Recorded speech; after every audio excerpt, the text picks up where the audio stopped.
sits right here. Whew. Oh, I dropped your pencil out of your mouth.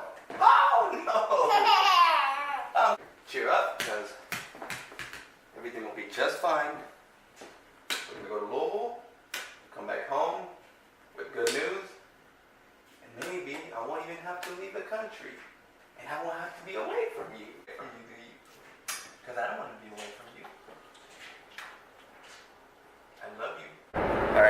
Alright guys, welcome back to the channel. I hope everyone watching this video is having a blessed day. Me and my wife and my daughter today, we are headed to Louisville for our interview. Not gonna lie, pretty nervous, kind of scared. It's scary because you want everything to go right, but sometimes things don't go as planned. But you know, I'm hoping that it does go smooth and we do a good job in the interview. I mean, we're not lying about anything. You guys know we're actually married and we have a daughter, but they want to know everything. When you go there, they want to know everything in specific. They don't want to, they just want to get to the point and make sure that you're not lying when it comes to this stuff, when you're fixing your papers for like citizenship and stuff like this. Because you guys that think all this process is very easy and everybody says, why don't they just get a citizenship? Talking about in general people, it's not that easy and it's not cheap. So you guys are I'm not gonna take my camera inside the interview obviously, but I'm just letting you guys know how nervous I am.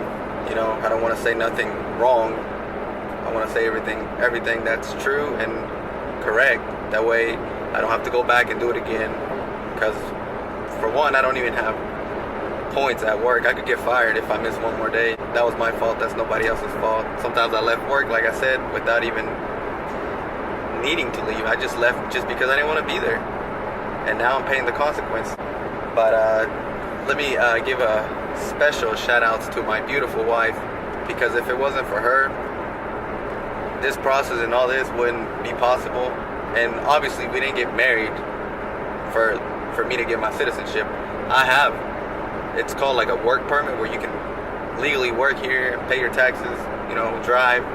But in my situation, and a lot of people like me that are from El Salvador, Central America, it's hard to get a citizenship unless you're married to like a U.S. citizen or somebody like adopts you. Basically, that's like the only two ways. Me and her, we got married, but you know, obviously our relationship is honest. We have a daughter, like I said.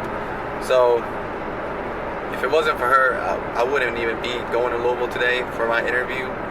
So I'm very thankful to have this opportunity because of her.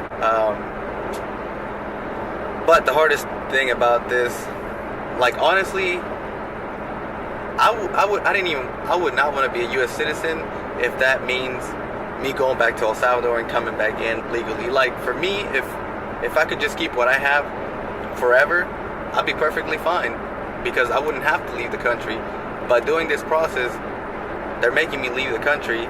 They say 2 weeks, but I know people that have stayed there years, months. So you just never know. I'm really hoping 2 weeks is, for me, 2 weeks is more than enough time. I don't have anything to do down there. I don't have a place. Well, my brother and my dad, they have a house, but I don't have anything to live. It's not a place you want to go visit or stay, especially if they haven't seen you in years and they notice your accent is different, the way you dress. And me, I have tattoos. I'll never regret getting my tattoos. I mean, they mean a lot to me. You guys know why, probably. But yeah, man, it's scary to think that I'm gonna leave this country, go to a country that, yes, I am born there.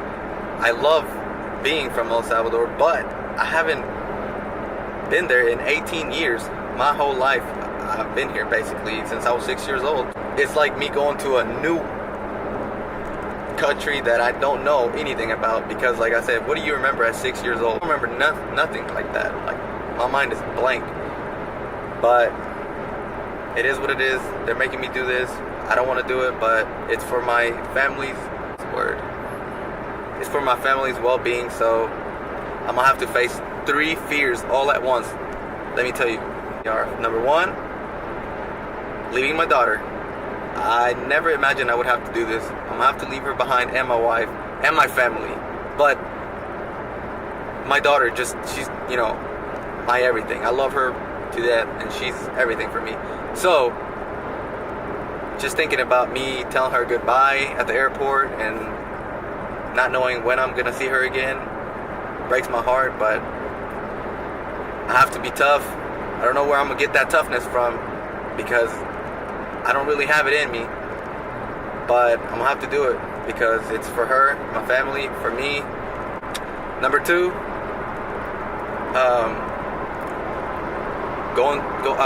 riding an airplane. I've never been on one. I never plan on being on one. My wife always told me we should go to vacation to Hawaii or stuff like that, like somewhere where you actually gotta fly. I'm like, nope, you can go there. Like, she wants to go to California. I'm like, yeah, you can take the airplane. I'll take the car. I'll take a bus. I'll meet you there. That's just something that I don't want to experience. I don't want to ride an airplane. I'm scared of it. I'm not scared to admit it. I mean, I'm a wuss when it comes to this. I like my feet on the ground where I can control myself. And number three, going back to El Salvador. Yes, it's my country. Like I said, I have love for that place, but I don't know anything about that place anymore. I don't know how life is back there. I know it's hard. I know it's full of poverty and crime, but it's not like I've been there. I don't know what to expect. Like, I hear bad stories. I hear good stories, but I hear more bad stories than good stories. So that makes me scared because, like I said, it's gonna be like me going to a new place and people there seeing a new person. Yes, I look like them. Well, anywhere you go in El Salvador, it's full of crime. So I can't hide from that. But I mean, the best thing I can do is just pray to God. Don't go out. Just go do what I gotta do when it comes to like this government stuff. Get it done, and then pray for the best. Get that citizenship approved, or green card, whatever you guys want to call it, and then head back to the U.S. And I will tell you one thing though, I'm scared of flying on airplanes, but when they tell me you gotta go back, I'm gonna be more than happy to jump on that airplane. I'm gonna take you guys with me, you guys that watch my channel. You guys are gonna experience what I'm gonna experience in El Salvador, because it ain't gonna be easy for none of us. And also, think about this, guys. For all you guys that judge people that like us, that come here, in El Salvador, I have nothing, absolutely nothing. Here in the U.S., thanks to God, my wife, obviously my hard work and my wife's hard work, we were able to buy a home at only 21 years old. 21. How many people do you know buy a house at 21? Obviously it's not paid for, but it's my house. I'm paying to own it one day. People that I know are like 30, 40, 50, don't even have a house, don't even own nothing. So for a person like me, coming from El Salvador, from poverty, you know, and doing stuff like this, it means a lot to me. And I know a lot of people have actually told me, hey man, you're doing good. You know, I like to see what you're doing. Grown man, doing big things. Okay, so we have a home here. Our family's here. Everything is here. And it could be taken away from me like this. My wife and my daughter, they're set. They have citizenship. They don't have to worry about anything. But if I'm not here to support them, that house that we worked so hard for will be gone in at least no more than 2 months. Because there's no way in this world that my wife can afford a house payment, a car payment, medical bills, just all the other kinds of bills that come along. There's just no way. So I'll be back later after the interview and tell you guys how it went. Okay, let's see. Hopefully one of these things open quick.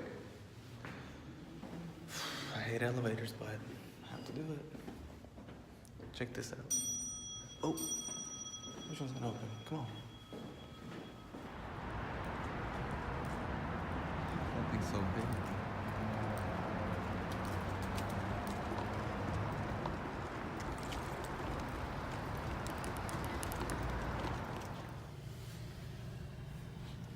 I'm starving. I hate McDonald's, but today It sounds amazing. Alrighty, let's see what we're gonna get over here. One moment, please. Okay. Well, the 10-piece chicken nuggets? The number 6 meal? Yeah, with barbecue sauce and ketchup. Alright, I'll take that. Okay, anything else for you? Shit. Well, don't go ahead and pull around, please. Alright, thank you.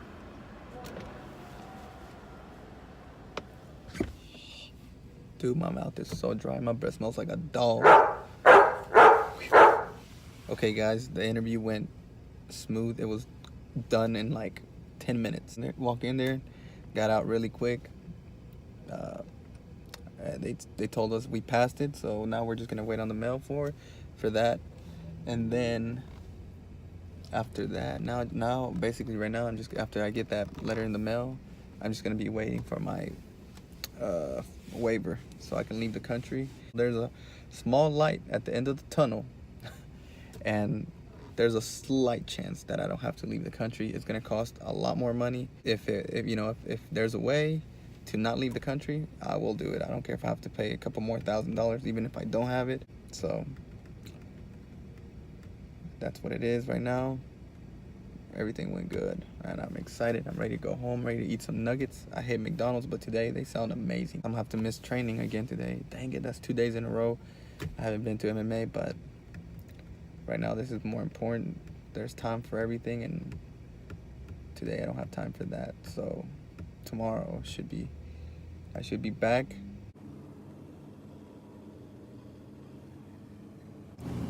Who are you texting? You're reading a post, okay? That's what I thought.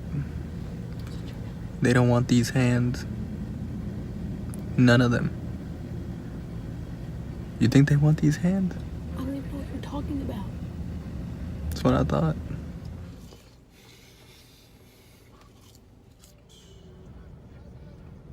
And now we're stuck in traffic. Come on, man. I'm trying to get home. Look how fast we're moving. Not even 5 miles per hour.